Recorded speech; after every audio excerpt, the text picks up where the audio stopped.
Welcome, one and all. How's everybody doing this week? Welcome back to This and That with Matt and Matt. We got, Matt and Matt. I'm Matthew Bright. I'm Matthew Yarbrough. Welcome back if you're a subscriber, and welcome if you've never checked us out before. Well, guess what's happening? You're here, so you might as well like and subscribe and sit back, enjoy the ride. I'm excited about this week. I'm very excited. We're both emerging victorious from redemption over... Redemption for me. You were the champion of the Death Nut the Death Challenge. Nut. You ruled the Death Nut Challenge. Randy, I finished my Rubik's Cube. This is suspenseful. He did a Rubik's Cube. I quit. Matthew with was about, very close. He was with very about close. 2 minutes left of the afterburn. I couldn't take it anymore. And sadly, as you could see, as we all saw, the milk didn't help. Reason. Guys, the milk doesn't help. No, I was just saying, the problem wasn't so much that I couldn't take the heat in my mouth. It was that I genuinely had like a chest pain and like a... Concern for your life. Yeah, it was just like I could feel every beat of my heart. We were starting to have like out-of-body experiences. I mean, it was unreal. That endorphin dump is serious business. Yeah, here, your body's going to comfort you as you begin to die now. That was a very, very gnarly experience, but I got redemption in At Quaker Steak and Lube. Both of us are... Victoria, oh yeah, he's tough enough to eat heat. I had to wear the shirt. I should have put mine on. I should have put mine on because I got one. Oh, a little look silly with both of us wearing it. Yeah, man. Unless we were going to eat something spicy, but we're giving our bodies a break this week. We're not going to consume anything dangerously spicy. Not this week. We gotta give our. I was watching the Quaker Steak and Lube video back. It appears that we both do it with like little trouble. I want to reiterate how hot those wings were. I had some trouble with them. I'm not even going to lie. Yeah, no, they were very hot wings. But watching the video back, it was like, oh wow, we kind of don't react at all. I tried my best. I remember I was bouncing a lot more eating those than I did with the Death Nuts. And I brought it up to my brother, and he said, well, the reason why it's really difficult is because they're actually hot as well. The wings themselves are actually, the temperature is hot. Yeah, they're out of the fryer, coated with the sauce, and so you're biting into something hot while your mouth is already burning, and it just exacerbates it. Yeah, I had that in mind as we were eating them.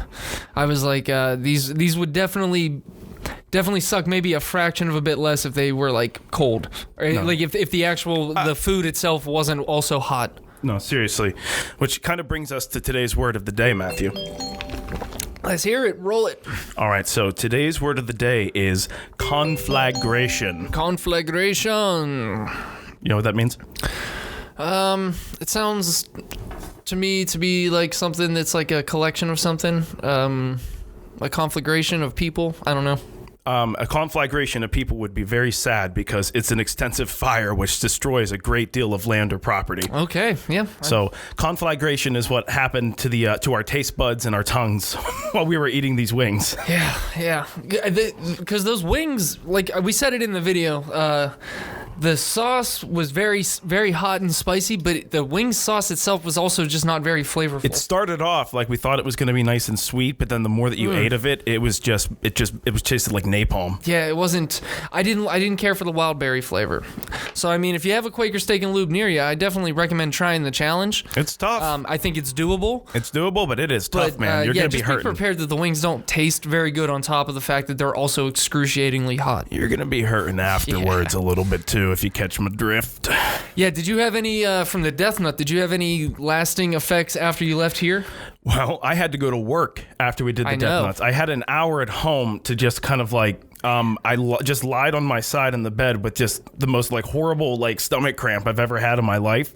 And at one point it was so bad I actually had to get up and just kind of like walk around the room like doubled over in pain. Man. So that came and go over the course of the next maybe 2 or 3 hours. while I was at work.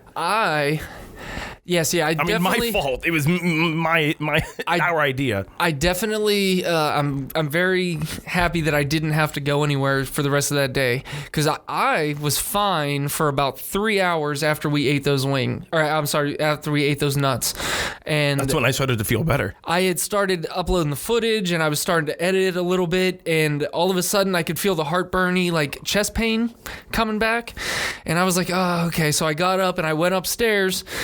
And I got like a Zantac. Okay, 75. Yeah, whatever it is. I took a Zantac or a Pepsid, whatever's in the, because the Zantac's causing cancer or something. So whatever. Oh shit. Yeah, I don't know. One of those antacid things is like has a class action suit against it now for like cancer. I bet it works really well though. I don't know. I took one of those, and within 2 minutes of taking that, it reacted with what was ever in my stomach, and death. I immediately started to get the worst cramps in my stomach. I was nauseous. I sweat through like 3 layers of clothes. Oh my god. I was dripping sweat. I immediately abandoned mission. I went up. My only thought was to just go upstairs to the bathroom and get in the shower. Which is what I did. I was so sweaty that I was like, I don't want to lay on anything, even the floor. It's just like, it's going to feel disgusting, so let me just go get in the shower. I laid on the floor of my shower for about 2 hours. Oh my god. Before I was able to get some Tums and Pepto-Bismol delivered to me. I'm so sorry you went through that, and I'm really happy that I didn't get that brunt of it though, especially when I was in the middle of my shift at work. That would have been bad. It was so strange because it was like 3 hours later. I thought I was in the woods. I thought like the majority of what I was going to get was the heat and like the effects of it while I was eating it. Mm-hmm. 3 hours later, I thought I was free and clear and was just going to be waiting for the bathroom experience. Yeah, anytime you watch the videos of these people doing it, it's just like, oh, they're sweating, they're coughing, they're tearing up. I'd like to see the talk about the hours of abdominal gastrointestinal distress. I want to see the uploaded photos and footage of the after effects, because that was by far the worst part of it. The worst part of it. Yeah, what was on camera was like mild compared to the after symptoms. My effects of that lasted after I was able to get out of the shower. I was still not good for until the next day around noon. I started to feel somewhat normal again. It was bad. It was bad. It was really bad. It was not worth challenge. it. Don't do it. Just I'm glad that we got some views on it, but man, it did not feel. It still doesn't feel like it was worth it, honestly. It's gonna be a while before we do a spicy challenge. Although that's what we said last time, and then 4 days later, you can speak for yourself on that one. You can speak for yourself on that one. I'm not necessarily taking any designated amount of time. I might throw some spice challenges at you guys if he's not down for it. Which there's no pressure for it. I don't want to pressure you to do a spice challenge, but I'm personally not. I'm probably gonna do some spice challenges because if you're gonna throw down that just ignited, to use a bad pun, that just kind of ignited a fire in me of like, now I just want to take on all these spice challenges because I've always wanted to do them. So now that I've started to do them, I don't want to lose the momentum. So I might personally just keep the spice challenges rolling, as many as I can do. Well, know that if you do a spice challenge, if you're throwing down the spice gauntlet, it will be picked up by me and I will do it with you. Well, then I'm putting it out here just in case your mom's watching or anything else, that I'm not the reason he's going to be doing it. There's no bullying happening. There's no happening here. I would totally understand if he didn't want to do it. It's a personal thing that I want to do, so I'm just putting that out there. There's no forcing of spice challenges on anybody that doesn't want to do. We are all willing participants in any challenges henceforth and there. I am happy to say though that I didn't have any negative long-lasting effects from the wings outside of the mouth tingle. Yeah, no, the mouth tingle. And my stomach was fine. No terrible 2-hour shower events or anything like that.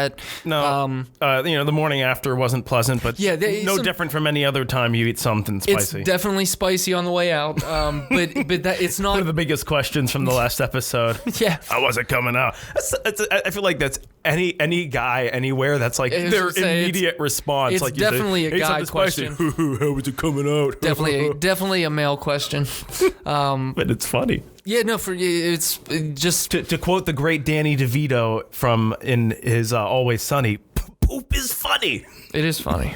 It is indeed funny. Anyway. Yeah, so let's kind of get into it. We both just watched. If you're paying attention to films and what's happening right now, today is March 5th, Friday, March 5th, and that is the day that Coming to America comes out on Amazon Prime. Coming to America is the sequel, but you know what? And it's another thing I appreciate about it is that they didn't do it like Coming to America 2, or like they used just Coming to America, and they used the numeral 2. It's slick. Yeah, I liked it. It's a play. It flows. The only other title that I would have been like thoroughly happy with was like Coming Back to America. Or Going Back to America, or some play on that. But again. Yeah. But I think that's what they'll name the third one.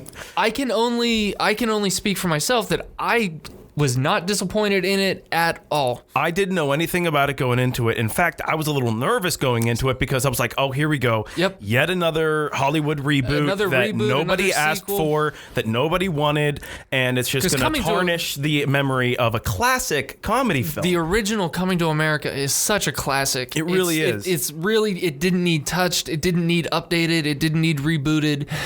So I was nervous when I saw this was coming out because I was like, oh no, come on, don't ruin my memory of the original one. And I deliberately hadn't watched any of the trailers or previews that they released for the sequel. I didn't get a chance to. I saw that it was coming out. I'm like, I stored it away, and I was just like, I don't know about that. And the next thing you know, I coming over, and he was just like, all right, sit down. You're going to watch Coming to America. I was like, okay. I didn't even know that it had come out today. And I was very...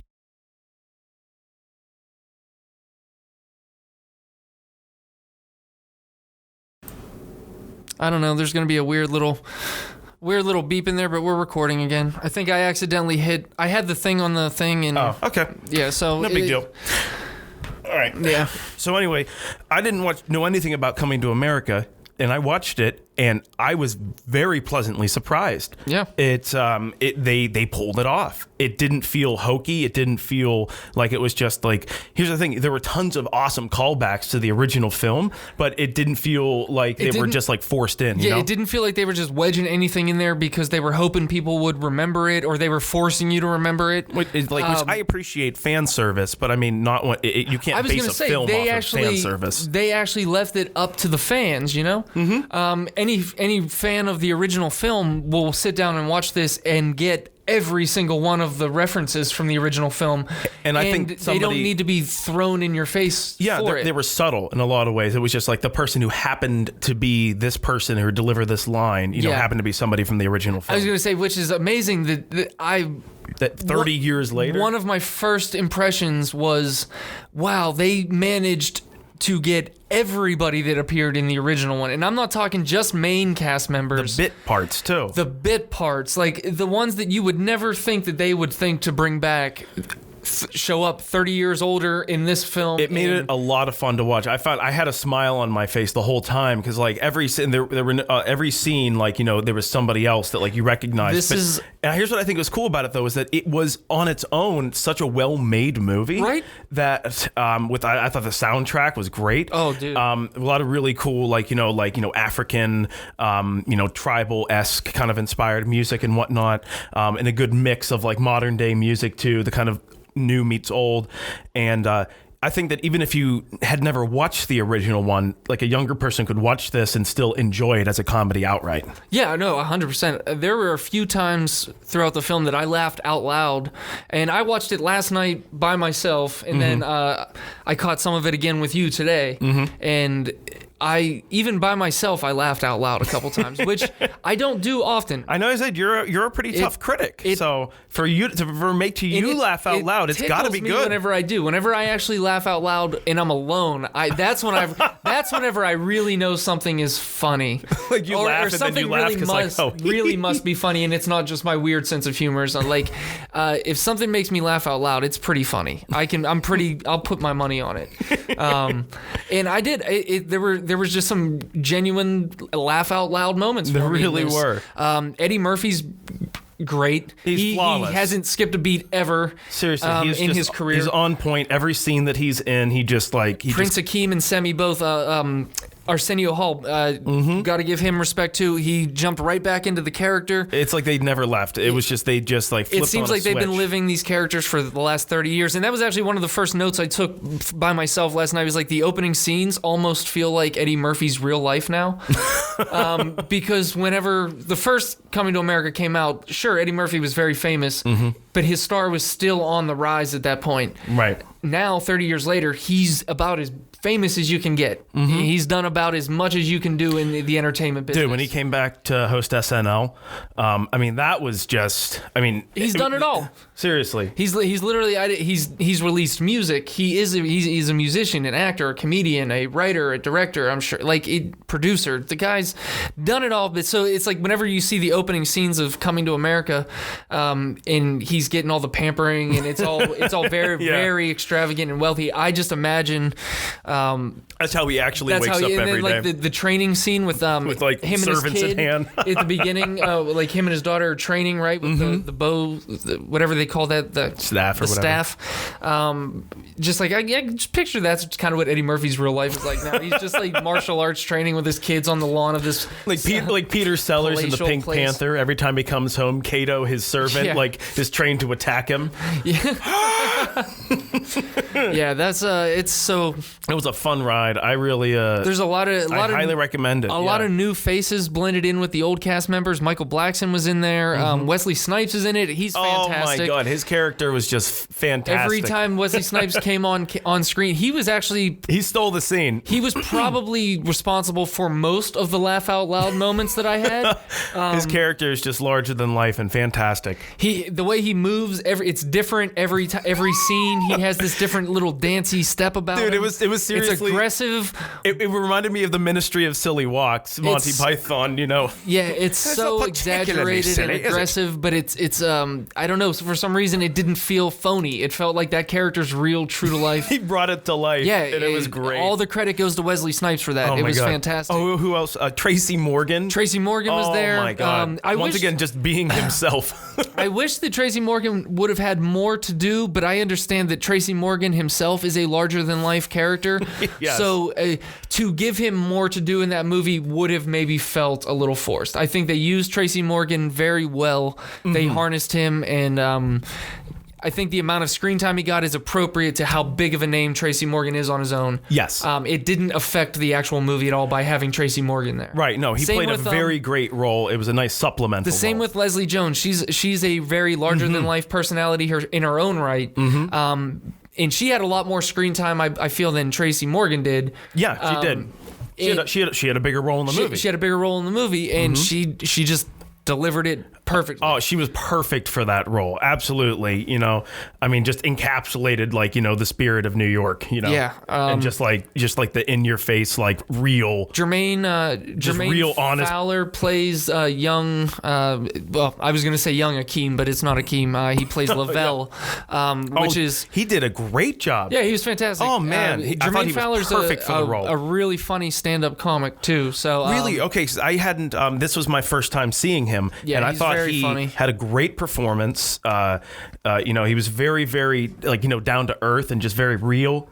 Just gave a really nice raw performance. I don't know for a fact that he's from New York, in real life, but I wouldn't be surprised to hear that Jermaine Fowler is actually from New York, because he had a very natural New York vibe to him throughout the entire film. It's always funny when you find out where somebody's from. Like, you could have like placed somebody like a dead ringer for somewhere, and you find out they're from like Connecticut. He was good that he had that really like real New York authenticity, but he was also very like vulnerable during certain scenes. Like, he was able to like. He really showed a great humanity, and he showed a really good emotional depth, and not just like at first, like, it was just all about his, like, you know, his swagger, you know. Yeah. But then, like, he actually developed the character of the movie, and I was, like I said, I was very pleasantly surprised at how good of a film this was. 100%, man. I'm so thankful that they didn't tarnish. What service is that on? Amazon Prime. It's an Amazon Prime original.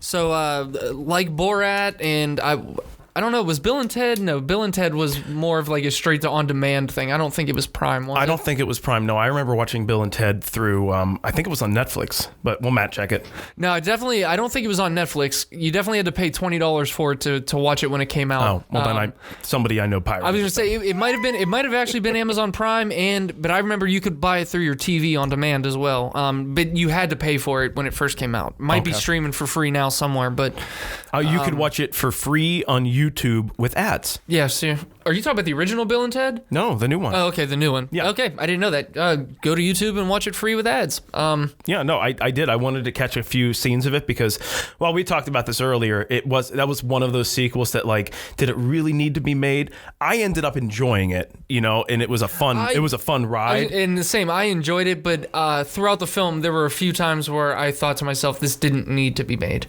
Maybe that's just because I was never one of the, I liked the original Bill and Ted films.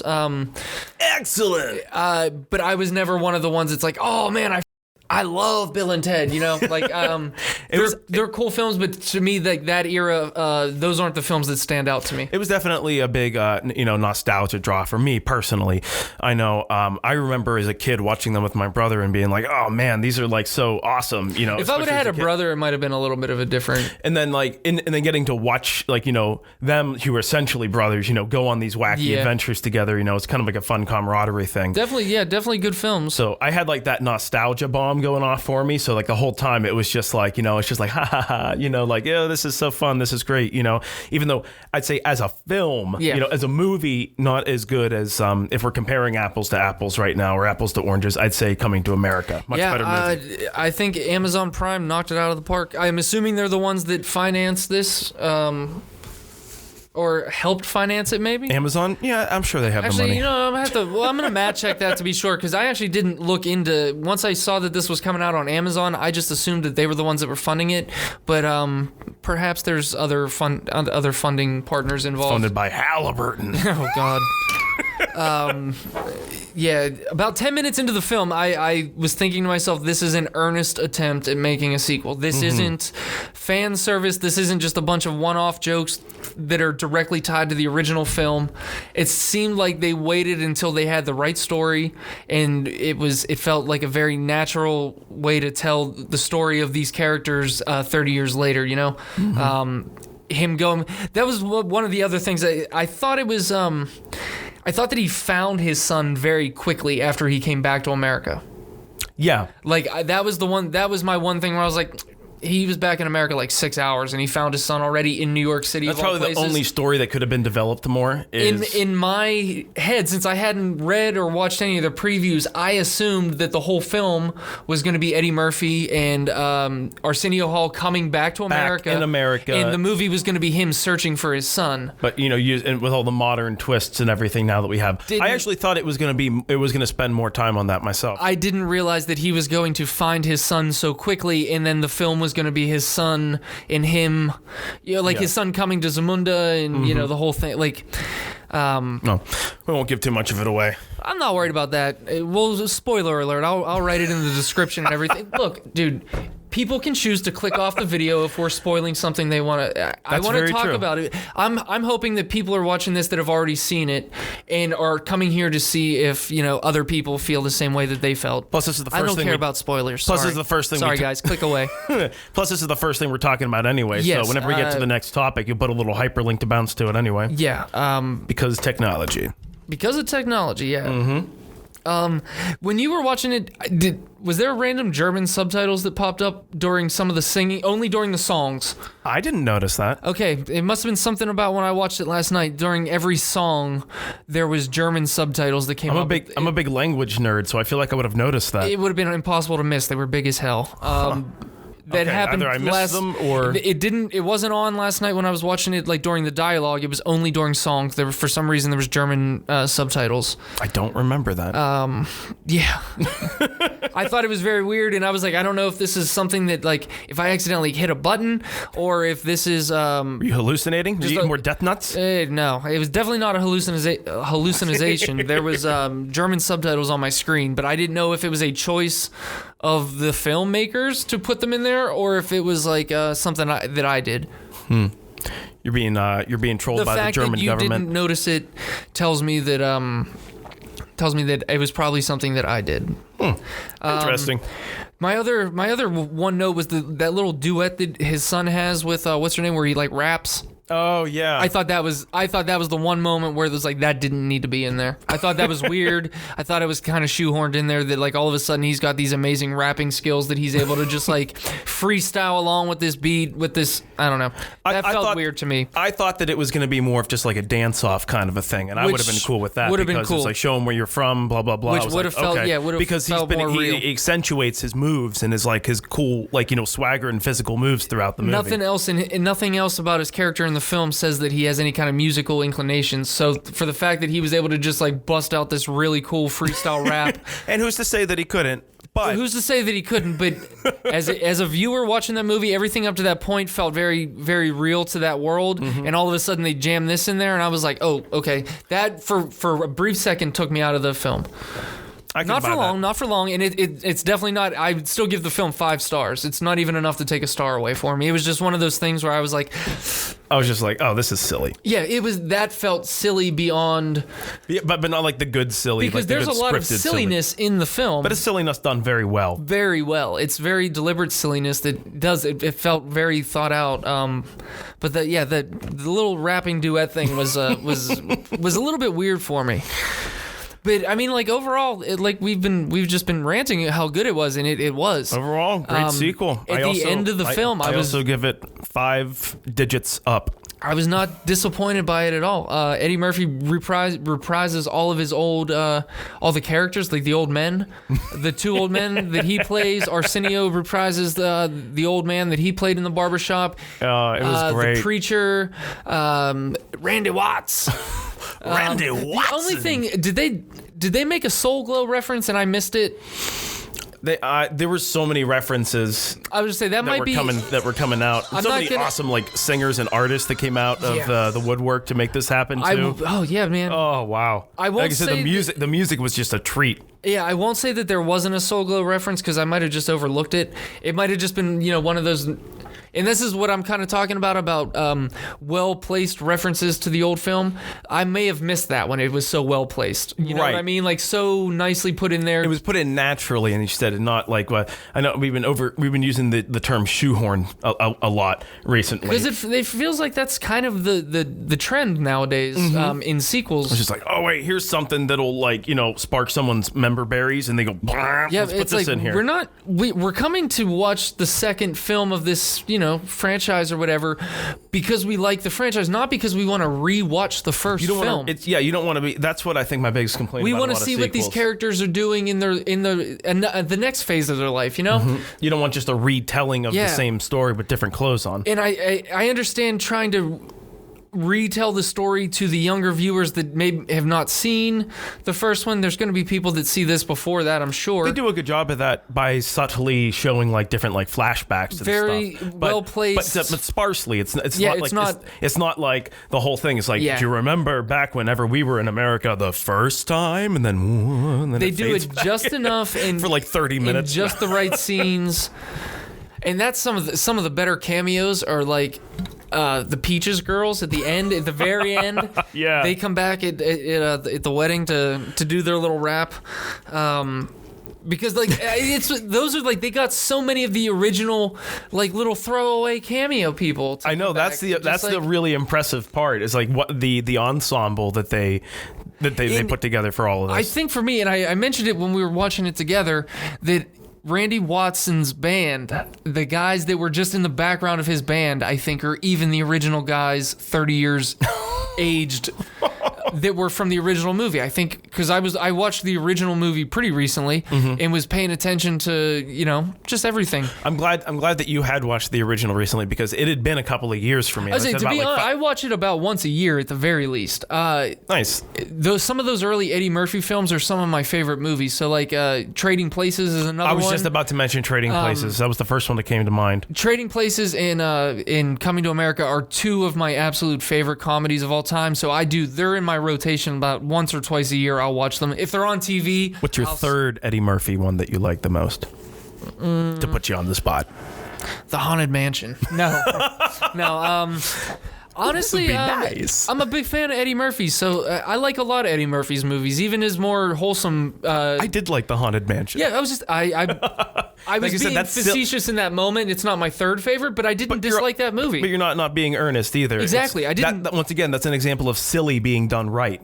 Eddie Murphy's very good at that. Mm-hmm. Eddie Murphy's good at being very silly, but it feels so natural to Eddie Murphy that it's like I know that's not being put on. Like he is that kind of goofy guy. He is that wholesome. Or rather, he can be. He can be, yeah. We've also seen him not be wholesome. If you see his stand-up, his stand-up is about as far away. It's about as raunchy as it gets, especially back in the day when he was up. And I understand why he made such a leap into the Disney side of like movies for a while. Like he did have this image of like the bad boy, and he said whatever he wanted. He was uncensored and unfiltered and pushing buttons, which it worked for him. Mm-hmm. But he was also able to very successfully transition into more of a family-friendly personality, like Ice Cube.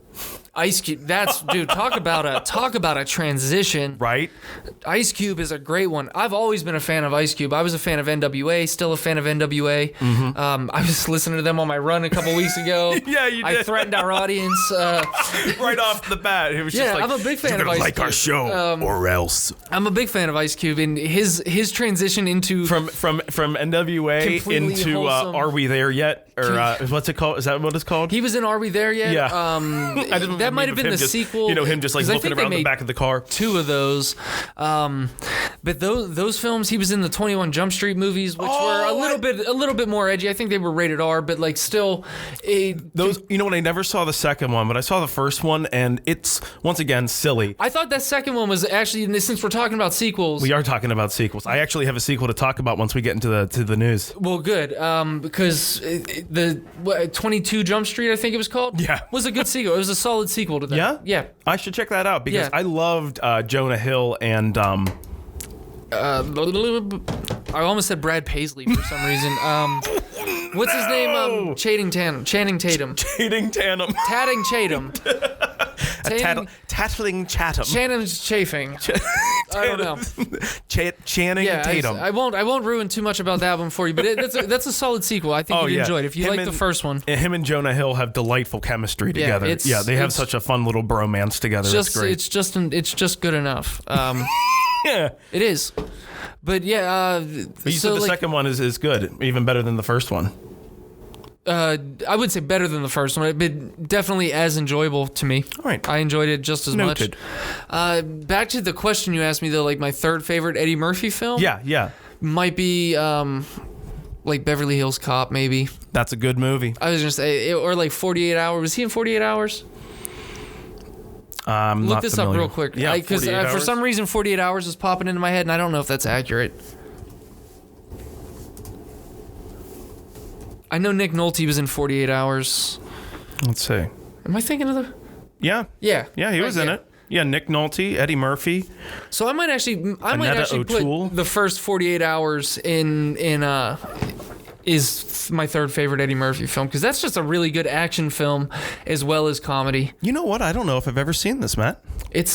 It's definitely streaming on one of the services now. 1982 American buddy cop action comedy film. I love all of those things. Yeah, dude, it's such an enjoyable film. Nick Nolte plays the perfect straight guy to Eddie Murphy's. I can see why you mentioned this after we were talking about 21 Jump Street. Yeah, it's... That probably cued your memory there. It might be my favorite, my third favorite Eddie Murphy film, aside from Trading Places and Coming to America. The film stars Nick Nolte and Eddie Murphy on his film debut and Golden Globe Award nominated role as a cop and convict. I was just say, you know what? Respectively. Coming to America might be in my top 5. I really enjoyed it. I really did too. And I think definitely part of it is the wave of relief that it wasn't a bomb. Wasn't just a money grab, you know? It didn't at no point did I feel like it was just a money grab for these actors and producers. I felt like they genuinely waited until they had a good story to tell. Mm-hmm. And it worked. What was that? What was that other Eddie Murphy film? Tower Heist. Did you see Tower Heist? No. That also had Matthew Broderick in it. Oh, I like Matthew Broderick. Matthew Broderick, Eddie Murphy, Gabourey Sidibe, a lot of people. It takes place during the Thanksgiving Day parade. Ben Stiller's in it? Ben Stiller, yes, thank you. 2011 American heist comedy film directed by Brett Ratner. Wonderful film, but I found it very enjoyable and at times pretty funny. Oh wow, this is a big cast. So Ben Stiller, Eddie Murphy, Casey Affleck, Alan Alda. I forgot about both of those. I didn't know Alan Alda was in it. Matthew Broderick, Judd Hirsch, Michael Pena, Téa Leoni, and Gabourey Sidibe. I don't know who that is. She got her big break in the movie Precious. Oh, but has since done quite a few things. Fantastic actress. I got to watch her. I got to go to a live episode of SNL that she hosted. Oh, really?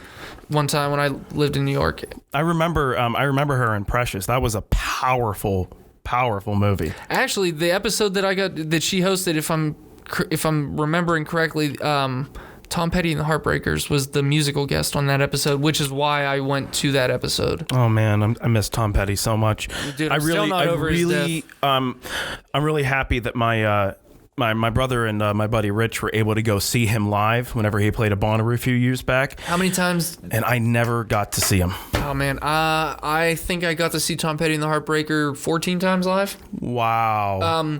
That's when awesome. I was about 9 or 10 years old, maybe 11. Down the street at the time, there was a single dad with 2 of his kids. They were both my sister and my age. He was a huge classic rock fan, played the drums, just like I loved hanging out at their house. He listened to good music loud, and he had a drum set and guitars, and just it was a cool place. He got buy one get one free lawn seats to Tom Petty and Brian Setzer Orchestra out at Star Lake back when it was still called Star Lake. So this will tell you how long ago it was. What a great, just big sprawling outdoor venue. I hate that venue personally, but I've seen some awesome shows there. I saw my first concert ever there, Dave Matthews. I've seen Dave Matthews there. My first 2 concerts were in sync, actually. Hey man, I had a twin sister growing up, and there was no way my parents were going to take me to see Korn.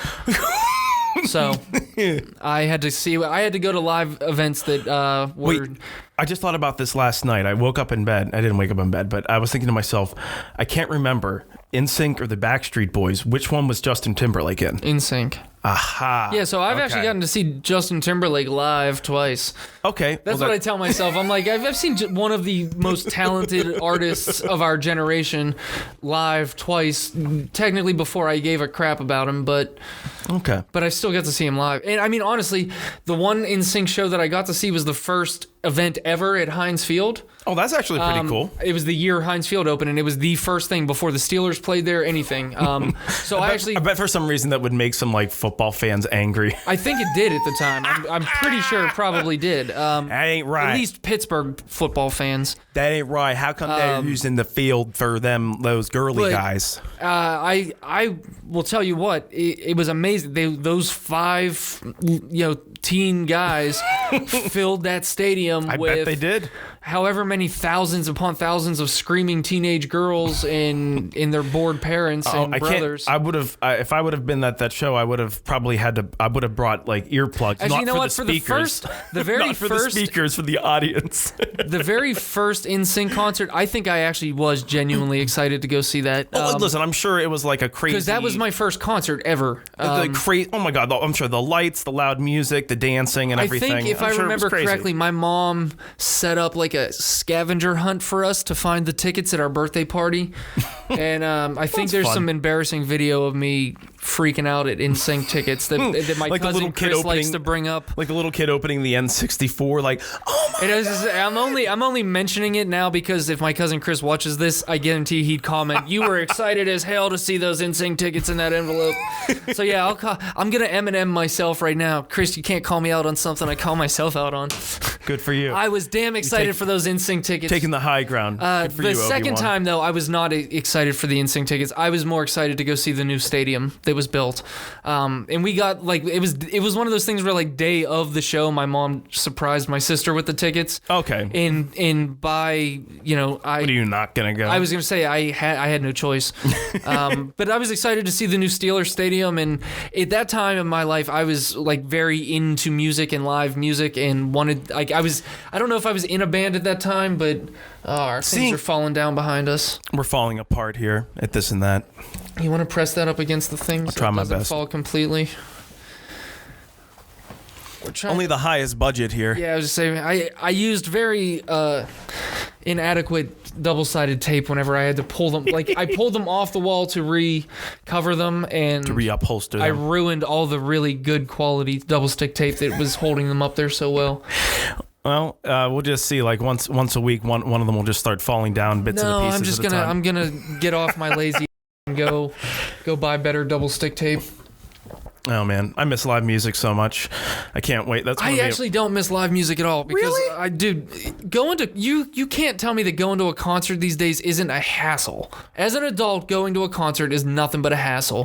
The parking costs money. Well, you don't drive. You got to take an Uber.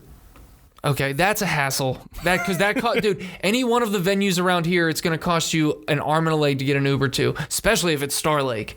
Oh yeah, you're gonna catch an Uber to Star Lake, dude. That's gonna be a $75 Uber. Not ride. to Star Lake. Most of the concerts I see nowadays have been great because they've been down to either small local places or Stage AE. Those kind of concerts aren't necessarily what I'm talking about. I'm talking about like the big touring productions, like if you have to go to the arena for something, or you have to go to Star Lake, or I'm not denying that it's a hassle to get in. Even the Icy Light Amphitheater that we had for a couple years down at Station Square was a hassle. Oh yeah. You never went to a show there, but I remember that it was there. And I loved the venue, and a lot of this isn't like nothing against the venues. I love all of our venues. Honestly, we have some great venues here in town. But no, it's a hassle to get into a concert, though. I mean, just Pittsburgh in general, anywhere, just it's a nightmare. It's a hassle. I think it's worth the reward, though, of seeing live music. Yeah, see, as I get older, I really don't care about... I don't. Certain bands, yes. Like when Rage Against the Machine finally... I bought a ticket to see Rage Against the Machine in 2020, and obviously COVID postponed everything. So when Rage comes, I'm definitely going to that show. I already have a ticket for it. I spent $120 on that ticket. I will definitely... Yeah, if my favorite band right now is probably Humphreys McGee.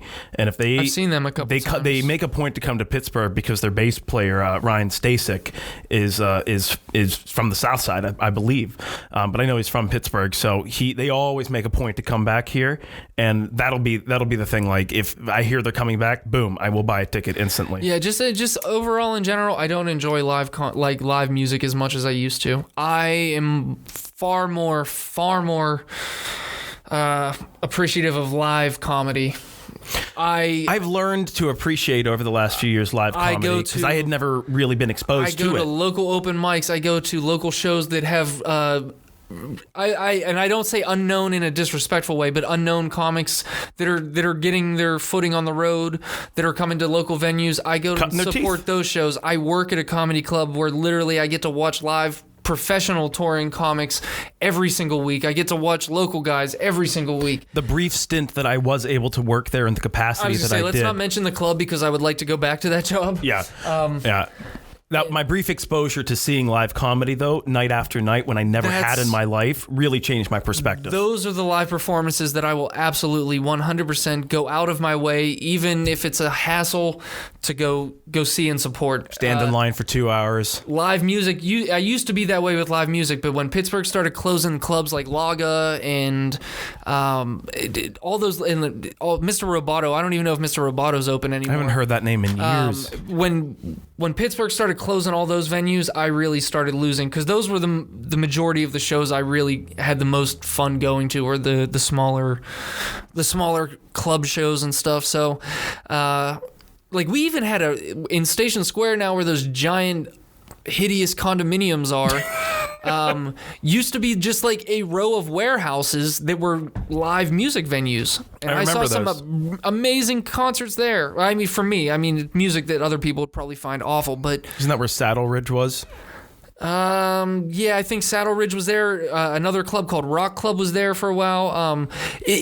That was the problem with that place. For some reason, like every club that opened there would only last a couple years, and then it would close, and then something else would move in. Twist. Rock Club was actually a mineral fan club. Womp, womp, womp. Oh. All right. Nice try. I'll see you next week, guys. I'll see my way out.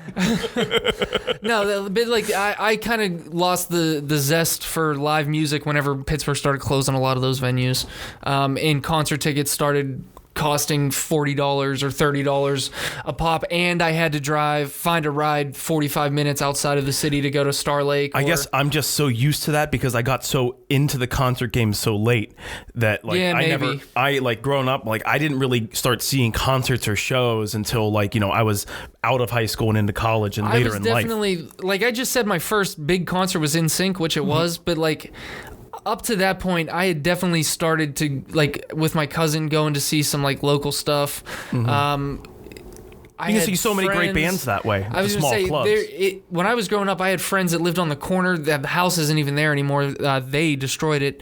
They were in a punk band. That's typically sense. the kind of music. Don't. What are you doing? You don't crap on punks. I'm not crapping on punks. I was making a joke at a punk music stereotype. At the expense. It has nothing to do with the fact that they were punks that they destroyed the house. It has something to do with the fact that the owner was trying to kick them out, so he could condemn it for insurance money. Oh, that's lame.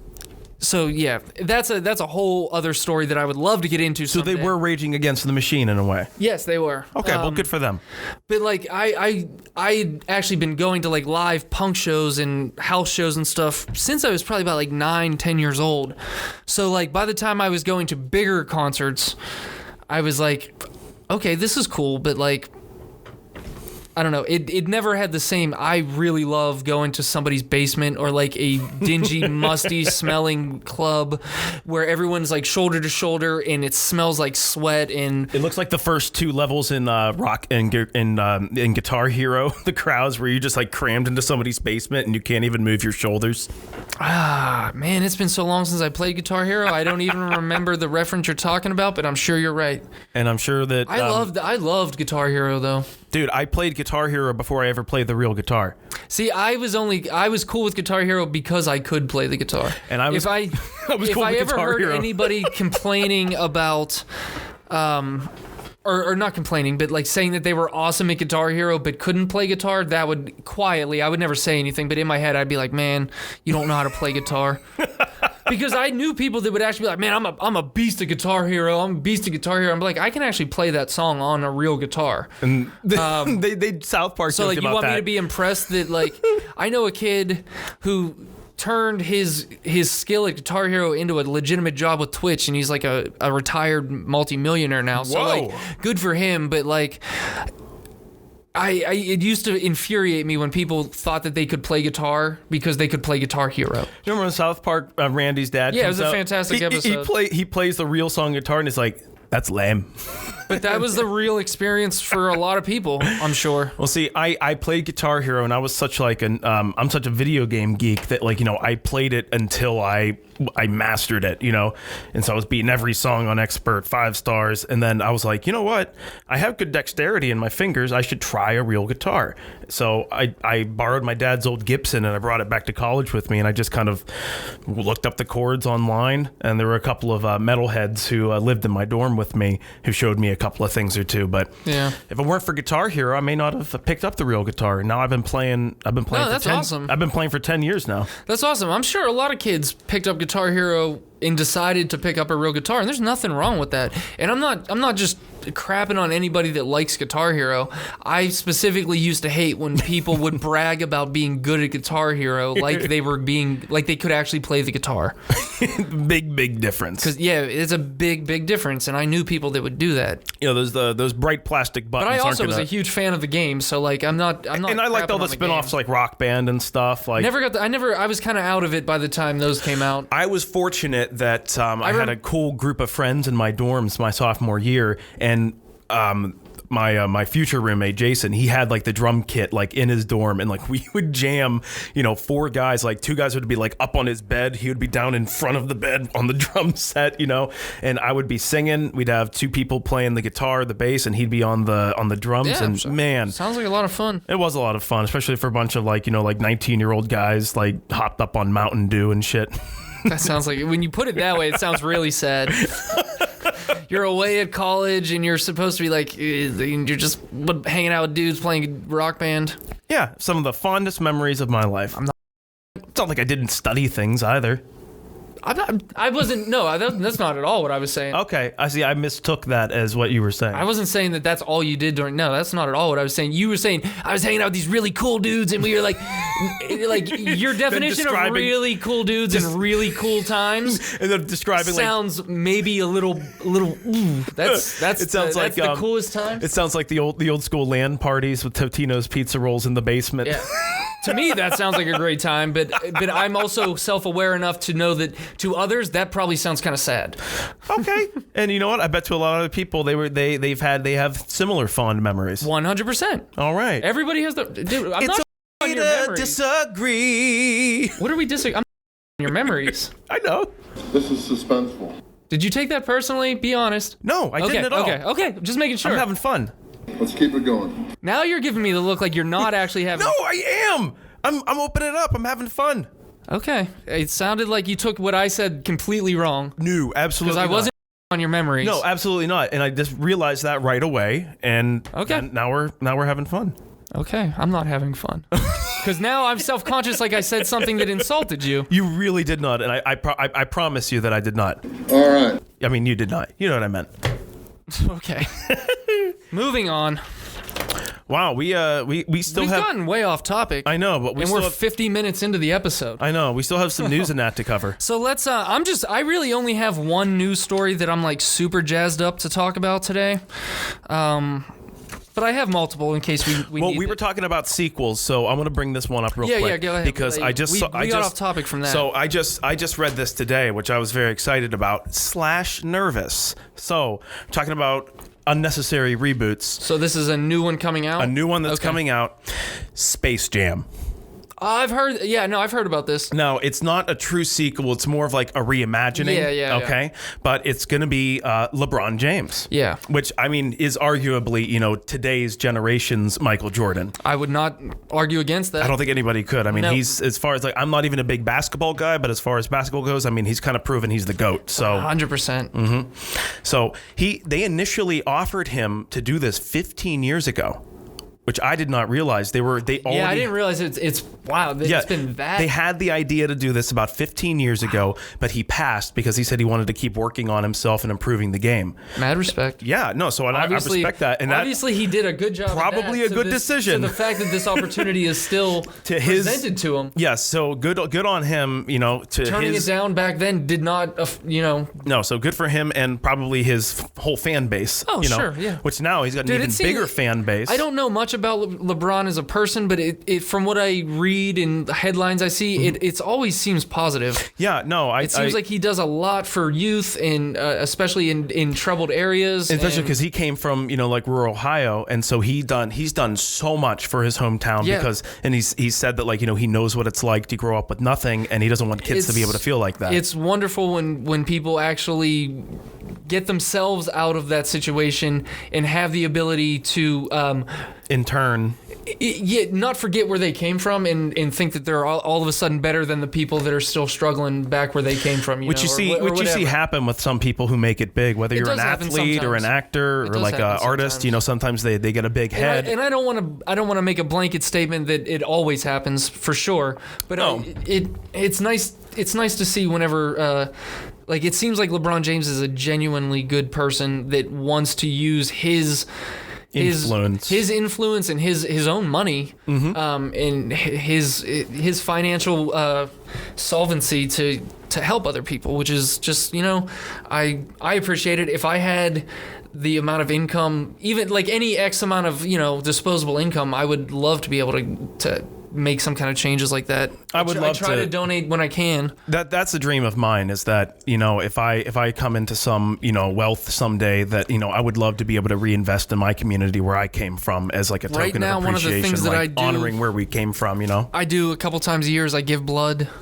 My dad wouldn't be alive personally without blood donations, so I've always felt very strongly about donating blood. So I always give blood a couple times a year, just to whoever needs it in the community, wherever they send it to, whatever. I hope it helps somebody. So like I don't necessarily have the finances to help a bunch of people, but I know donating blood makes a huge difference. There's lots of things that you can do, even if you don't have money, like, to help other people, like donate even just your like time. Donate your time, go help at like a local place, like like there's like local, like shelters and like food kitchens and stuff like that. I mean, there's literally practical things you can do. Go into a nursing home and just talking with the residents at nursing homes is sometimes very meaningful. They don't have a lot of interaction with people.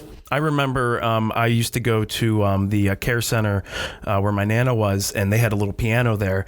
And whenever I went in, I would go in and I would sit down and I would just play on the piano. And like I could tell that a lot of folks would kind of wander into the room or just sit down and just kind of enjoy listening. So you don't know what type of, even just like a simple conversation. That kind of stuff is like a treat for those folks. Yeah, I feel bad that a lot of older folks are just kind of trapped there. A lot of times they need actually special assistance, especially with like Alzheimer's and dementia and stuff, which unfortunately my family's had experience with. Very fortunate. I've never had to go to a nursing home to visit a loved one, but I remember as a very small kid going with my grandmother to visit her brother up in Butler County in a nursing home, and the smell of that nursing home remains with me today, and it's honestly why I don't go to like nursing homes to like volunteer or anything. It can be uncomfortable. I don't necessarily have that in me.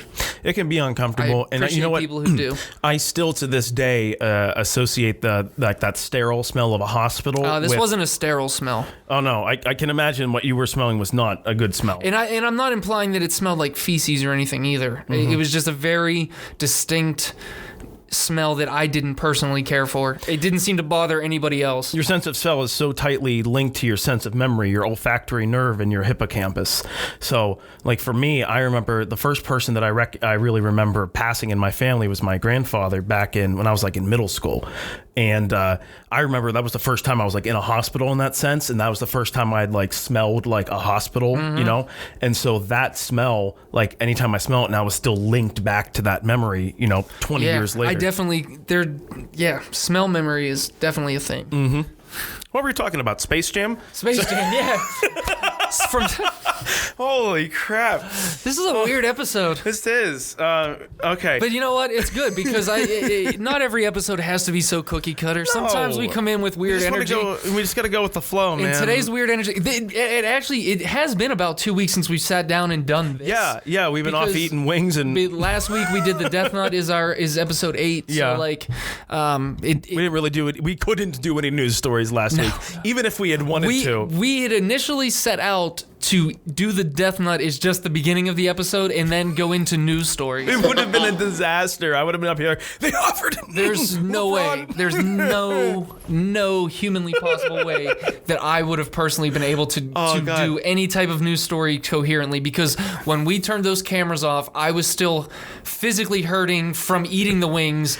I keep saying wings, the nuts, for 15, 20 minutes. It was like intense burning, it was so intense, bad. All of this. And then once it subsided, I was kind of, one of those things like,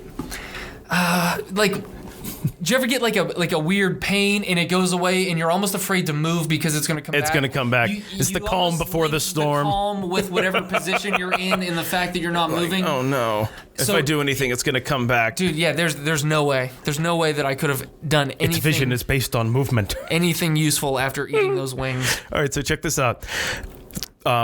After the original Space Jam came out, that was 25 years ago, so still a long time, the studio, they wanted a sequel, but Michael Jordan declined. Said, that was it. I've done my thing. It was fun, but I'm going to move on with my life. So respect. Yeah. Works on his family and whatnot. So they attempted to move forward anyway with other celebrities. And I remember over the years reading all of, like, anytime somebody new was signing on or they were in talks with somebody, I remember reading a lot about those. The two that I saw here just cracked me up.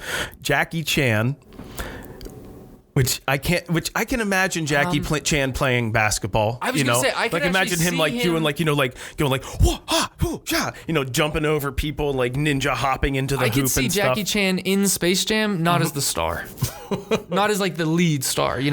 He's like the guy they recruit as the ringer. Yeah, something like he's like the the co-star or something, but he's not. Then the next one caught me off guard. I guess they were going for another pro athlete, Jeff Gordon. I remember that. I specifically remember that because I think there was also like a McDonald's campaign that was going to go along with that. Like, I just want to know how that would have worked. Like, would it have been about basketball or would it have been like a car racing thing? Except it would have been wacky like Mario Kart. I was going to say, I personally think it.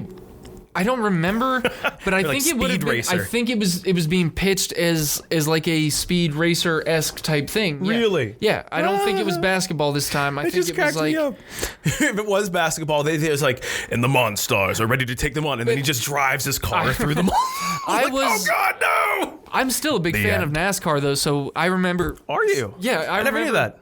I remember being excited at the prospect of it potentially having Jeff Gordon is the star. I could never get into NASCAR. Doesn't do it. Doesn't do it for me. I don't know what sparked my interest in it because nobody in my family's a big fan of it. Would you like cars and like automobiles? Nope. Okay. I don't have a particular interest in cars or anything. Would you like to go fast? Nope. Actually, honestly, going too fast in a car kind of freaks me out a little bit. So there's just something about the racing car aspect. I don't know what it is. It's kind of flashy. It's kind of, I don't know. And I've gone to Pocono a couple times. Really?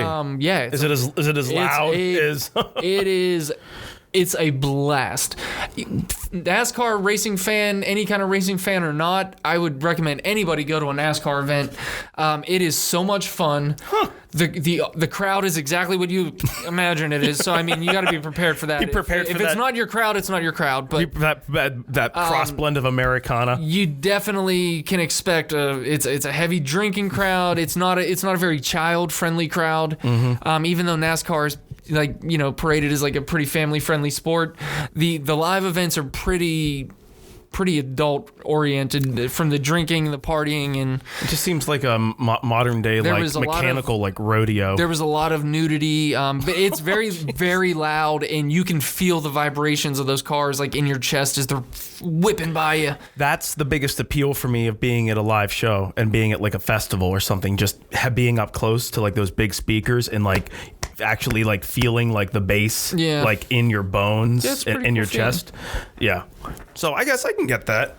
It's a pretty cool feeling, yeah. All right, so this is going to be... Well, actually, no, I thought this was going to be... I didn't realize that LeBron James had acted before. He was in the 2015 film Trainwreck. Judd Apatow and Amy Schumer. Oh, yes, he was. And Bill Hader, one of my favorites. I forgot about that. Bill Hader said that he was really funny. I actually like that movie. A lot of people didn't like that movie. It didn't get very good reviews and ratings. I've only seen clips of it, but I thought that they were really funny clips. I was going to say, I'm just a fan of Judd Apatow's brand of humor. It's it can be raunchy, but it can also be very wholesome. There's always some type of deeper meaning or feeling underneath the dialogue. I think a lot of people didn't give it much credit because of Amy Schumer. Because I don't really care for her stand-up. I don't really care for her stand-up much either. But how was she in the movie? I didn't dislike her as an actress in the film. Okay. She did a good job. She's a good actress. You know what? That's definitely... Sorry for saying it public, the general public. I'm canceled now. I like Amy Schumer as an actress. Yeah, I'm not a fan of her stand-up or her comedy very much, but as an actress, I thought she was good in Trainwreck. I'm a huge Judd Apatow fan, so I've been sleeping on this one. I was going to say, check. It has Judd Apatow. It has Bill Hader, who I'm also a massive fan of. Yeah. And Colin Quinn was in it. It's just like there's so many good actors in it. Trainwreck is a good movie. If you haven't seen it, give it the old college try.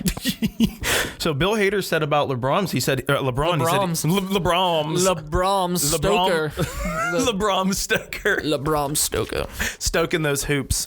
So he said he was really funny and he was a great guy to work with. He said he came on and he said like he was really natural at it. He actually took what they gave him and came up with his own ideas. Yeah, I could see They were that. really impressed with I him. could see So that. that's exciting. The story sounds interesting. All I know so far is that it's going to follow him and his like a fictional on-screen son, who's played by a LA native, 16-year-old Cedric Joe, who's like been a lifelong LeBron James fan. So he's just Is he like a newcomer to Hollywood? I believe so. Nice. Yes. Good for him. I think that he's done some. We'll have to Matt check it. But he's relatively new on the scene. He's only 16. Cool. So basically, is that his son likes to make games, not play them. Like he makes video games and whatnot. And LeBron's trying to like connect with them.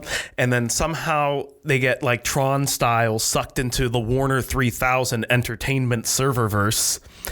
Whoa. Where they have to defeat a roguelike AI who is played by Don Cheadle. I love Don Cheadle. I know. I love Don Cheadle so Don much. Cheadle. I know. He was amazing in Reign Over Me. He's great in that show on what is it, Showtime that just went out. The title of that show just went out of my head. Have you seen Traitor? Yes. That's intense. What an intense movie. Don Cheadle's spectacular. Oh, yeah. He was great in the those dumb Oceans movies. Oh yeah, those were dumb and fun. They're dumb but fun. I say dumb, but I like all of them. That's good dumb fun. I enjoyed all of them. Yeah, he was great in those, and I love. I know you're not a Marvel guy, but I am. I loved him in all of the Iron Man movies. He was I great. haven't seen those. He's great. Him and Robert Downey Jr. have a great chemistry together throughout those. Fantastic.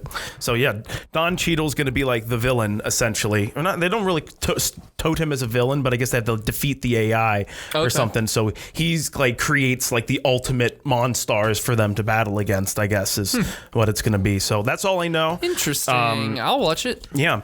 I don't it didn't say necessarily when it's going to be released. We'll have to double check, but it's happening. So we'll wait with bated breath to see if yet another sequel reboot can live up to the original. I hope that one's one of the movies. I have no ill wish. I really hope that it does well. And I hope it does too. I was just gonna say I hope it's one of the movies that comes out on demand in your home, or like direct to HBO, or like Netflix, or I feel like it Amazon would be Prime or something. Foolish not to nowadays. I'm so used to just being able to like, I don't mind paying 10 or $15, even $20 if it's, I paid $20 to watch The King of Staten Island when it came out. Oh, how was that? Fantastic. And I do not regret paying. I watched it 3 times in the 24-hour rental period. Did I see Willem Dafoe in the trailer? Or no, Dennis Leary. Yeah, wait, is Dennis Leary? I don't recall. Yeah, Dennis Leary might be in it very briefly. Okay, but no, I remember seeing the preview for that. Like when did that come out? Like 2 years ago or something? No, that was just in 2020. Oh wow, okay, so just last year. It was straight to.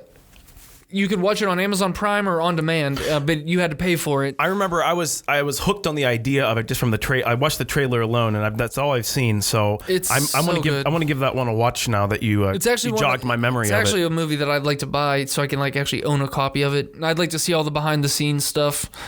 Judd Apatow's movies are always good for. He always packs his DVDs. Wait, that's Judd Apatow too? Yeah. Holy. See, I'm sleeping on all these awesome Apatow films. Judd Apatow and Pete Davidson.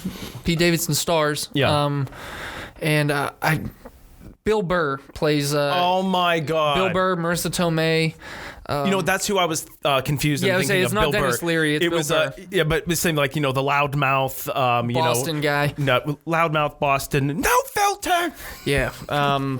It's so good though. But I hope that Space Jam is one of those movies because I'll pay to watch it if I can watch it from my couch. Yeah. I'm not gonna go to the theater to see Space Jam 2, I don't think, but I'll definitely pay to watch it, or I'll definitely stream it or whatever from my house, the comfort of my own couch with my own snacks and all that stuff. Your own bathroom, just a short walk away. It's just so nice. Like I think I said it before. I hope movie theaters come back and make a full comeback and people still go to them. But I personally love the idea of maybe going to the movie once a month or twice a month like I was, but being able to see far more new releases in the between times of going to the theaters. Yeah.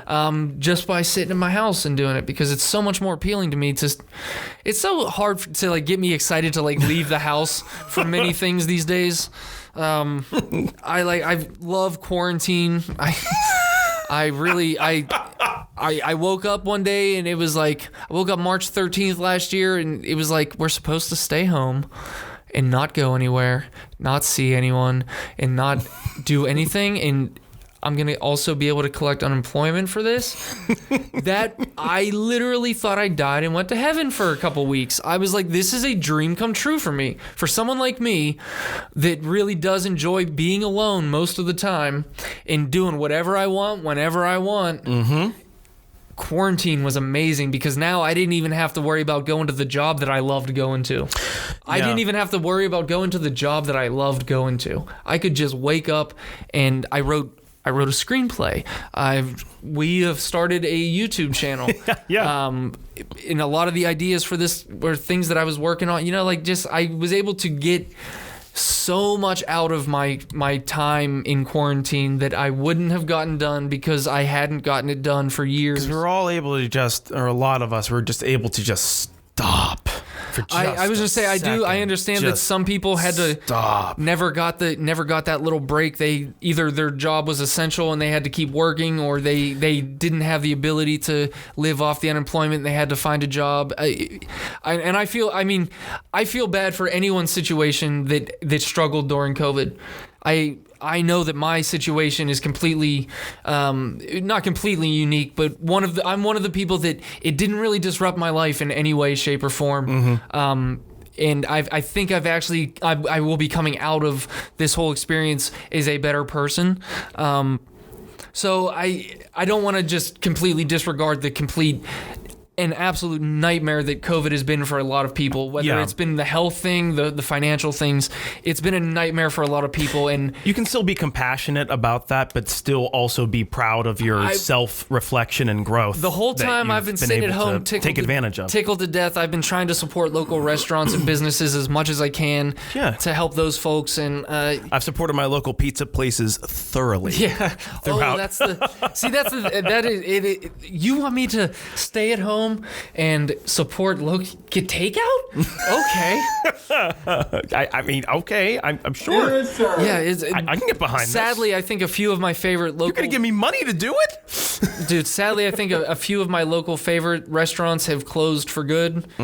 That's the saddest thing about all this. Yeah, that really is the saddest thing. Not only for those people losing their business and their livelihood, but for all of those have on the community, all of the community that enjoyed their food, and it was a Mediterranean place, so it was like a lot of like shawarma and just delicious fall off the kebab. The kebab, yeah, they shave it down. A lot of just delicious food and tabbouleh, homemade everything. You could see these little old women just in the back, hunched over the stoves, just making all these great side dishes to go. Like, it was all so fresh. And it was right on Smithfield Street, right on the other side of the bridge. When I was at Point Park, I went there 4 times a week because for lunch you could for like $8. What was it called? It was called Palmyra.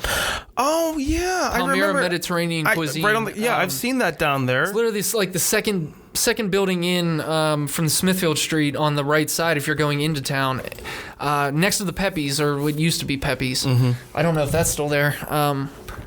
But just it's a shame to see a lot of these places going under or struggling.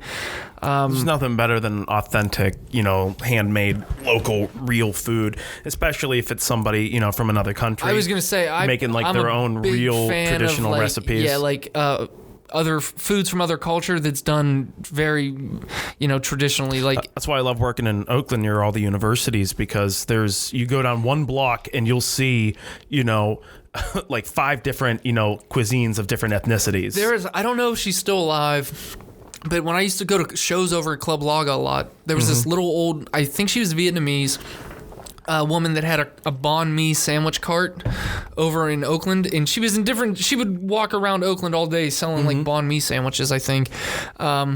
Still to this day, hands down, the best banh mi that I've ever had in my life. I'm not sure that I'm familiar with what type of sandwich you're talking about.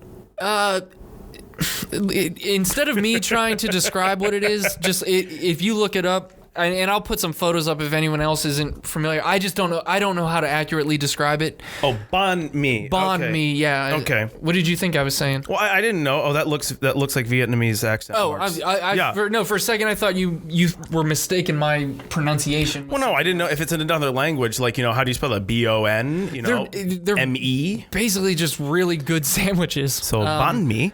They have like pickled vegetables on them. Oh, okay. And at least a lot of the ones that I've had over the years, mostly always have some type of pickled vegetables, like pickled onion or pickled radishes. Or ooh.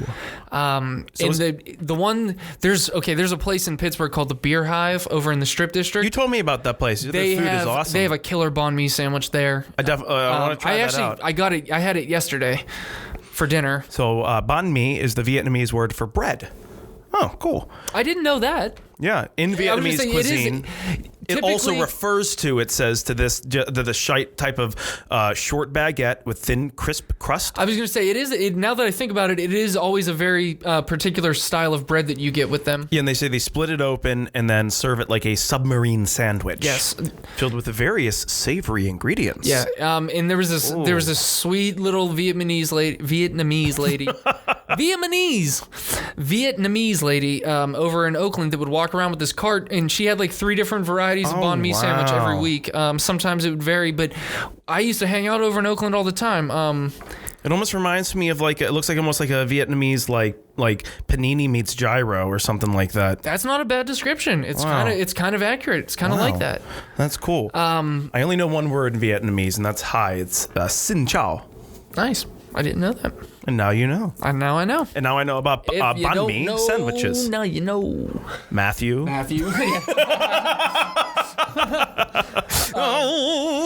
Yeah, definitely. If you're ever somewhere and they have banh mi on the menu, I would recommend taking a chance on it because I've never really had a bad banh mi sandwich. Oh, look, that one's loaded with like jalapenos. Yeah, and fresh tomatoes. The one at Beer Hive comes with pickled onions and pickled jalapenos. I love pickled anything. It's a beef. I think it's like shredded. I don't know if it's shredded. I thought you were saying it's a bee. No. I was like, it's a bee? I don't know if it's shredded beef or shredded pork. It's one of the two, but it's flavored so much that I honestly can't tell if it's beef or pork. Wow. It's just there's so much Gordon Ramsay would be ashamed. Rich flavor to it. I think I'm just a Neanderthal and I eat it so fast. Would you ever see that where he'll take a cook? It's also covered in some kind of sauce that you can't. It discolors the meat, so you also can't see color-wise. True. In beef and pork, both kind of have a similar. True colors. Let your soul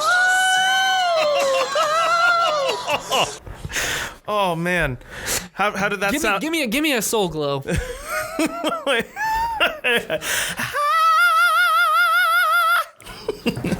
How was that, Randy? I'm going to use some of these sauces. I thought it was pretty good. All right. Thanks, Randy. Okay. Well, we're going to get in some company real soon. Next episode, I think. Next episode, ladies and gentlemen, we are going to be debuting our newest champion of the Hall of Champions. Going to be joining Mr. Randy Santel back there, who's been holding down the fort this whole time. Thank you, Randy. Freaking juicy, delicious. I think he's happy. He's happy that we're going to give him some company. He's been doing a great job, but I think he's lonely up there. It'll be nice. And I have to admit, it will. While I love talking to Randy, it's going to be nice to have someone else to bounce. Highs and buys and all that. highs and lows. Highs and lows and ups and downs, and it'll be nice to bounce that kind of stuff off of another person. Yeah, it'll be fun. If you watched our Death Nut Challenge video, we actually there's a question mark floating. Right around these parts, it's because we didn't realize that we had left the next inductee to the Hall of Champions in the hall. Him and Randy were getting acquainted, and before the induction ceremony, and we didn't notice till we had finished filming. So I was. We almost considered just letting it go, and then I was like, no, you know what? We're not gonna blow this. He deserves the big reveal. He deserves the big reveal. The commencement, the pomp and circumstance, and the whole 9 yards, and other colloquialisms for finishing things appropriately and thoroughly. I totally agree. Okay, so I'm going to try and do at least one news story. Yeah, I want to hear what we brought to the table today. One news story. So we talked about Britney Spears a couple of weeks back. Yes, we did. And I'm that small win over her dad in court. I'm happy to say that nothing has really changed with that, for better or for worse. Okay. But there's a weird little story that came out that involves Britney that I thought, at least for me, it kind of got me thinking. It made me want to share it. So, please do. It was reported this past week that Britney Spears fled from a home she purchased because she thought it was haunted. Oh. Then Brittany Murphy later died in that same home under mysterious circumstances. What? Later, Brittany Murphy's husband also died in that home 5 months after Brittany Murphy's death in that home under mysterious circumstances. Call Nick Frost and get the truth seekers. Get Simon Pegg and Nick Frost over there. Get the truth seekers. They're not doing anything right now. They're uncanceled. Bring them back. We have a mystery. We have a ghost murder mystery on our hands. Yeah. So in the first episode back in almost 11 months, the We Need to Talk About Britney Spears, We Need to Talk About Britney podcast landed an interview with Julianne Kay, who was the makeup artist to Britney Spears during the iconic period of her career from like 99 to 2004. Oh, like the big part of it. The real big height of it, I think pre-shaving her head. And, okay, like Hit Me Baby One More Time and Toxic. Yeah, she's still pretty bubblegum. Yeah, Miss K was more than willing to spill stories about the glory days of pre-conservatorship Britney. She dropped some gossip bombs and about run-ins with the paparazzi and fans, and even mentions a death threat. I didn't listen to the episode personally. I was reading a story, so like, if you're a fan of Britney Spears, go check out the We Need to Talk About Britney podcast, because I guess they just dropped a new episode. We're just bringing you the news. Yeah. Give us a break. But by far, the most notable thing she shared was details of the moment Britney had realized that her home was haunted. And this is a direct quote from Miss K. She had that place up on Sunset Plaza, and I'm just gonna say this is really weird. She had the place on Sunset Plaza. She calls me. I had my friend do Reiki healing on her. He had come up. I guess she'd had a crazy partying weekend and needed to relax. He left, and she swears to God that he opened some spirit portal or something, and these bad spirits had come into her home. And it was like a male and a female, and they were trying to like push her down the stairs or something crazy. What? Yeah. Julianne goes on to reveal that Britney was so scared she refused to set foot on the property ever again.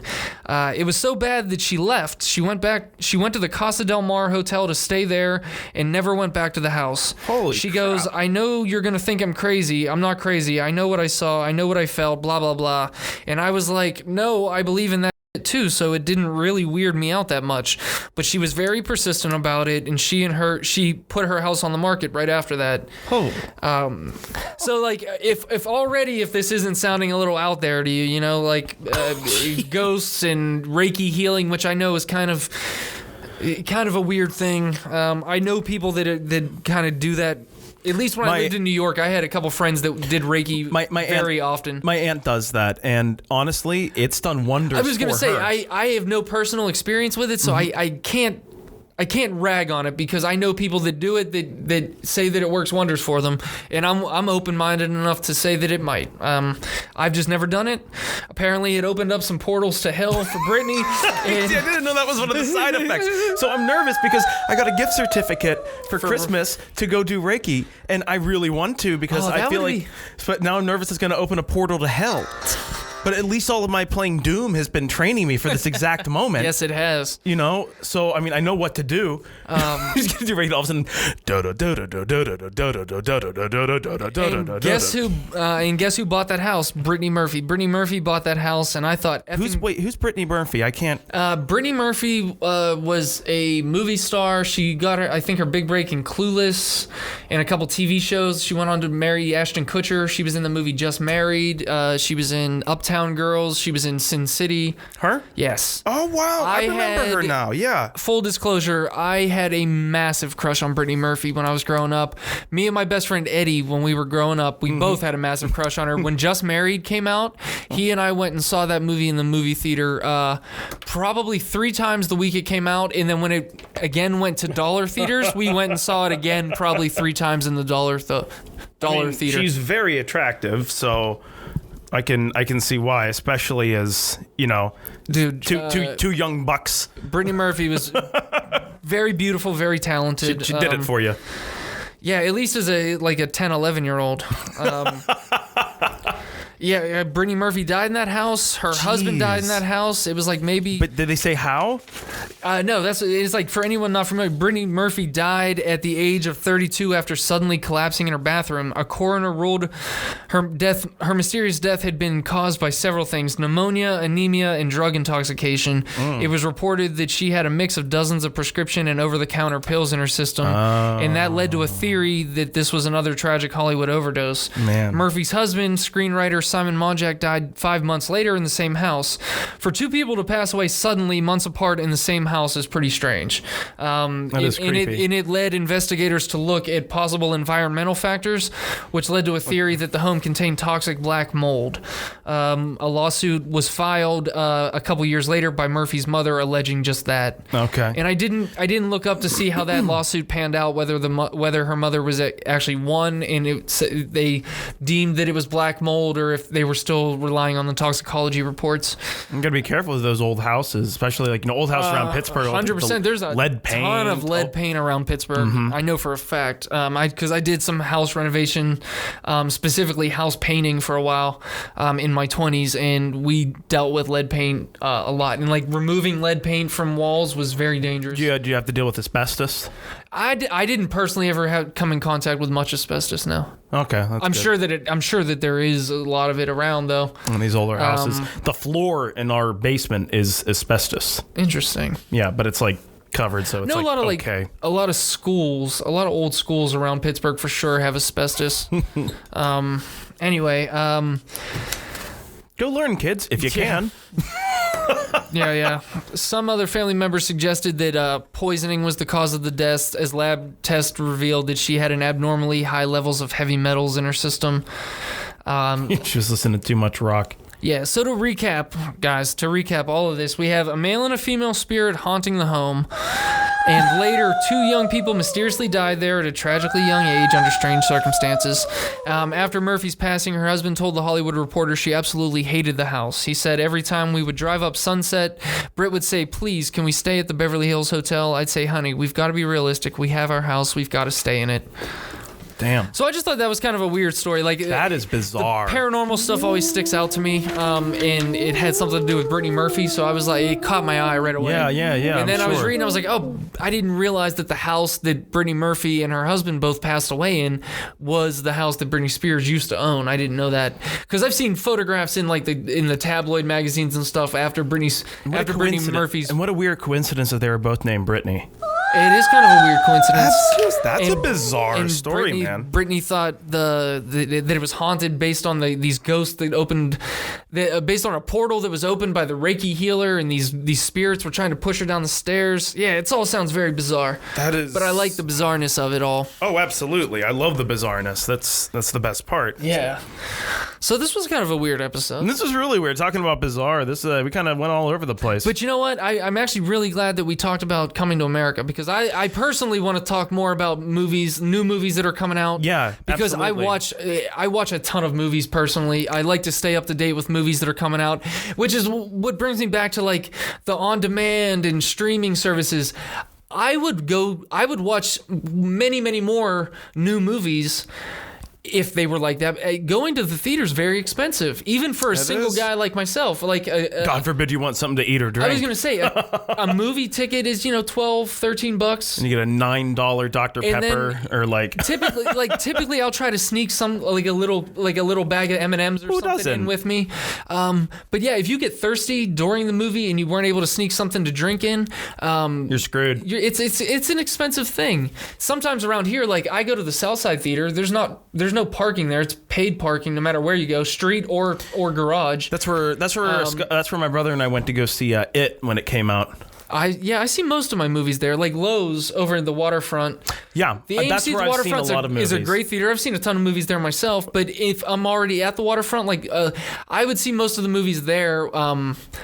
Actually, after I started working down there at the club, because I was in the waterfront just a lot more often. But as like a teenager and stuff, I didn't go out of my way to go to the waterfront to see movies. I would just go to Southside and pick something that they had there, because Southside is like one of those like smaller theaters. I don't think it's part of a huge chain, so they get some pretty cool like indie films there from time to time. Not just the big blockbusters, but I love seeing those weird little indie films that sometimes are the amazing movies. Do you remember the dollar show, like the Maxi Saver?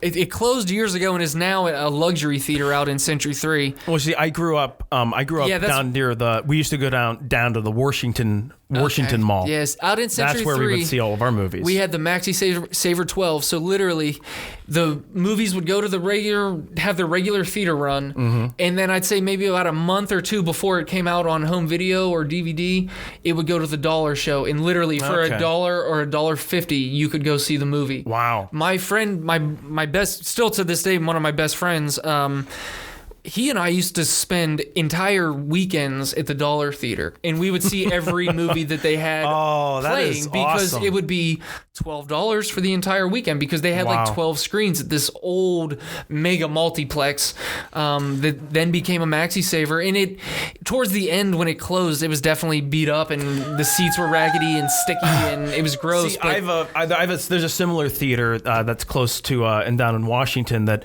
was kind of like my stomping ground with my group of friends from high school. That was probably one of my fondest memories of high school. Was like, it seemed like at least like every other week or so we were going down to, like, we called it the Cheapo Depot. It was like you could get, like, you go down there for a matinee or something like that, and like on our day off for $5. I was just saying, I think matinees at the Maxi Saver were even cheaper than $1 sometimes. Oh my god! Like one weekend a month, you could go to like matinees there for like 50 cents or 75 cents or something. We loved it because it was never crowded. You know, it was like... When I was a kid, the Maxi Saver was always crowded. As I became like a teenager more, it was starting to die down. It had definitely... It was one of those things where, like, if anybody is watching from Pittsburgh that remembers the Maxi Saver, leave a comment, and I want to know about your experiences at the Maxi Saver. Did you think it was a dump? Did you like it? Did you see any cool movies there? Because I literally used to go see, for a weekend, every movie that they had playing. How sticky were the floors? Pretty sticky towards the end. See, that's a good sign. At one point, it was a very well-maintained theater. That's what the one that we used to go to was just like. It was one that was near like the Toys R Us. Anybody remembers the theater I'm talking about? Definitely towards the end of its life is the Maxi Saver. It was everything was sticky. Even like the door handles felt sticky. One time, and I'm not proud of this, but one time I went in and I remember, like, we went and there was just like, I couldn't tell if anybody was working, and we just walked into a movie. Oh, yeah. I mean, I've walked into plenty of movies, and I'm not proud of it either. But yeah, we were also kids. I was going to say, when you're a kid, you don't. Yeah, I don't do it anymore. I haven't done it as an adult. That was my act of rebellion, I suppose. It's like my goody two shoes, New Balance sneaker, ankle sock wearing, jeans short. I hate to tell you, nondescript T-shirt. You're going to hell. No. I'm joking. Anyway. Yeah. Ladies and gentlemen, thank you for tuning into episode 9. Episode 10 is coming at you before you know it. Next week, and we are going to have so many big surprises for you here, including our new inductee to the Hall of Champions here with Randy Santel. Inductee, yeah, we're gonna have a good time next week. So we hope that you enjoyed it this week. Leave a like, leave a subscribe. Like, subscribe, Thank comment. you for all of our new subscribers that we've been getting. We absolutely love everything. I can't wait to check after this, because we're like almost 600 right now. We're a couple shy. So thank you so much to all of our new subscribers here. And you guys stay tuned, and we'll catch you next week for episode 10 extravaganza. Later, guys.